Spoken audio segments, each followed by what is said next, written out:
Hello, the Fearfest here, how's it going? So this is basically just an impromptu, pretty much unscripted video. I was actually just gonna have myself videoed, but I kind of need some visuals, so I was like, nah, I can't be bothered to edit all that together. Basically, I'm making this because Birdkeeper Toby is about to make a series where he makes a phylogenetic tree for all the Pokemon. Yeah, that's gonna be quite an interesting, topic, and honestly, I do not envy him. It's going to be a massive undertaking, and I feel like most people don't really understand what that means, or the amount of effort he's going to have to put into doing this, so I thought I'd make this, and basically, I'm going to say how I would do it, and let you in on the kind of detail that he's going to have to go into to make this whole thing possible. He's going to have to go into a mad amount of detail, and really I don't know how accurate it's going to be at the end, but it'll be interesting to find out. I'm looking forward to seeing it. I have to do this sort of thing for one of my exams in 3 weeks, so I can basically pretend this is revision, and yeah. For those of you who don't know what a phylogenetic tree is, basically it's a diagram that just shows the ancestral history of a certain creature. Normally animals, but in this case Pokemon. There are different lines or branches that separate, and it allows you to see kind of when different species evolved and how closely linked different species are. There should be a little example on the screen. If the branches are very close together, the split is very close, then they're more closely related than if the branch happened way further back in the diagram. So these two are more closely linked than these two. They're more closely related. Now that hopefully you know what one is, how would I go about making it? Well, it's going to be a very long, complicated process with lots of research. I'd start by excluding all the legendaries and man-made Pokemon, as really there's no point including them. The man-made ones were made by man and didn't evolve naturally, and the legendaries are too kind of mysterious and unknown to be able to be put on this list properly, I'd say. And if I'm right about the way they reproduce and don't really evolve much anyway, don't speciate or create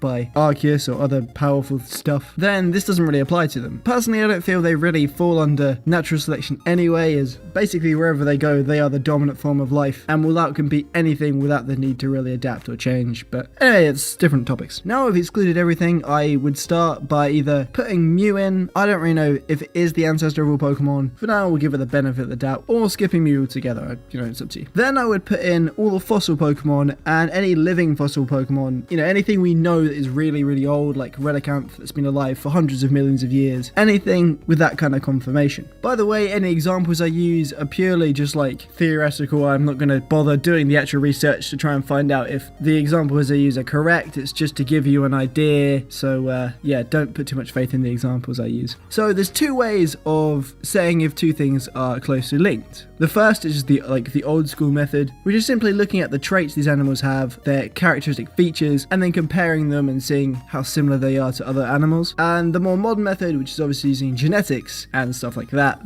allows you to more accurately see if two things are actually linked and how different or similar they are. As there's very little genetic evidence in the world of Pokemon, we can't sequence their genomes, we're going to have to go on simply morphological features. So what you do is you make a grid which just lists every single one of the common ancestors' different traits. So we'll take Aerodactyl for the example. It has wings, the kind of shape of its teeth or the number of teeth it has, the shape of its eyes, all that kind of stuff. You just put that on the grid. Then what you'd have to do is you have to go through every single living Pokemon, except the ones we've excluded, and compare the features of the living Pokemon to the common ancestor, in this case Aerodactyl. There's a pretty, simple way of doing that is by having this grid and assigning everything either a 1 or a 0 based on whether the living Pokemon has the trait or not. And whichever ones come out with the highest number at the end are, in this case, going to be the most linked, as they are the Pokemon with the most characteristics in common with the ancestor. Then once you've been through every single Pokemon, you've assigned everyone a score, you now have the Pokemon that are most likely to be the next step in the evolution after the ancestor, in this case Aerodactyl.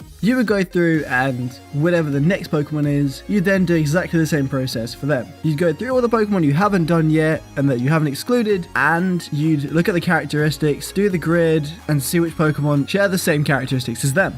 Basically, this would show you kind of when things evolved, as so the Pokemon will have the same traits as the ancestor, but new traits will have evolved along the way, and you'll be able to see, how things change. Here comes one of the major big issues with the idea of making a phylogenetic tree using all the Pokemon. Most of the Pokemon exist today, and therefore you can't go through and be like, this Pokemon evolved from this Pokemon, etc, etc, etc, because that's probably not the case, as they're all alive at the same time. That's why when you do this, you generally use it with a lot lot of fossil records, which, you know, we don't have for Pokemon. Back to kind of the modern way of doing things. I said there wasn't much genetic evidence. Well, there kind of is. We know that some stuff is inherited and is therefore genetic, so we can kind of assume that these would also have to be in line, and not just the physical characteristics, but also these things. This means you'd also have to look at move pools, abilities, as well as probably type. All of these things you'd have to do the same, assigning a 1 or a 0, comparing with all other Pokemon kind of thing. I'm not really sure how you do this in this case. It would be more a case of just judging it, as with something like a move pool, the chances of getting a high number is very, very low, and you'd have to kind of assign different amounts of weights to different characteristics to really make an accurate tree, and you'd have to make judgments based on what you think is more likely. Obviously, this whole 1-0 thing would obviously be done on the computer nowadays, although we have to do it by hand. But